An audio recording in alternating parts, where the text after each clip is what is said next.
حدیث میں آتا ہے رسولullah صلی اللہ علیہ وسلم نے فرمایا کہ جب کسی بندے سے گناہ ہوتا ہے اور وہ اللہ کے سامنے ہاتھ اٹھا کے توبہ کرتا ہے تو اللہ فرشتوں سے کہتے ہیں کہ دیکھو یہ مجھ سے توبہ کر رہا ہے نا، تو اس کو یقین ہے کہ کوئی خدا ہے، کوئی رب ہے جو اس کے گناہ پہ سزا بھی دے سکتا ہے اور معاف بھی۔ حالانکہ ابھی اللہ نے سزا دی نہیں ہے، کوئی نظر بھی نہیں آ رہی سزا اس کو یقین ہے کہ میرا کوئی رب ہے جو اس گناہ پہ سزا بھی دے سکتا ہے اور معاف بھی کر سکتا ہے، تبھی یہ مجھ سے گڑ گڑا کے معافی مانگ رہا ہے۔ تو میں اس کے عمل کی لاج رکھتا ہوں۔ اس کا یہ نہ بہت سے گناہ کرتے ہیں، نہیں ہاتھ اٹھاتے اللہ کے سامنے، اور اللہ کو دیکھنے کے بعد تو سارے ہی ہاتھ اٹھائیں گے، تو پھر تو سارے اٹھا لیں گے ہاتھ، توبہ کریں گے۔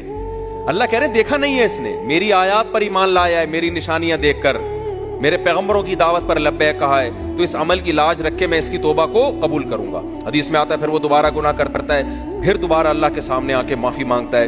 اللہ کہتا ہے دوبارہ گناہ ہو گیا، پھر معافی مانگنا اس کی علامت ہے، اس کو یقین ہے کہ میرا کوئی رب ہے جو گناہوں پہ سزا بھی دے سکتا ہے اور جزا بھی دے سکتا ہے، معاف بھی کر سکتا ہے، تو پھر یہ معافی مانگ رہا ہے۔ نبی صلی اللہ علیہ وسلم کی حدیث کا مفہوم ہے 70 دفعہ بھی کوئی گناہ کر کے 70 دفعہ توبہ کرے گا تو اللہ اس کے اس جذبے کی لاج رکھ کر اس کے گناہ کو معاف کرے گا۔ اس کا مطلب یہ نہیں کہ آپ 70 دفعہ گناہ کریں، مقصد ایک سمجھانا ہے کہ توبہ میں تاخیر نہ کریں۔ تو اللہ معاف کیوں کر رہا ہے؟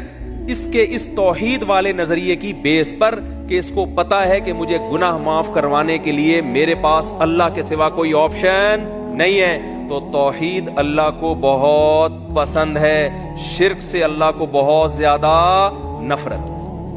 تو یہ 4 شرطیں بھائی جس میں پائی جائیں گی، پھر وہ آپ عمل کرو گے تو عمل کیا کہلائے گا؟ از کالڈ اچھا۔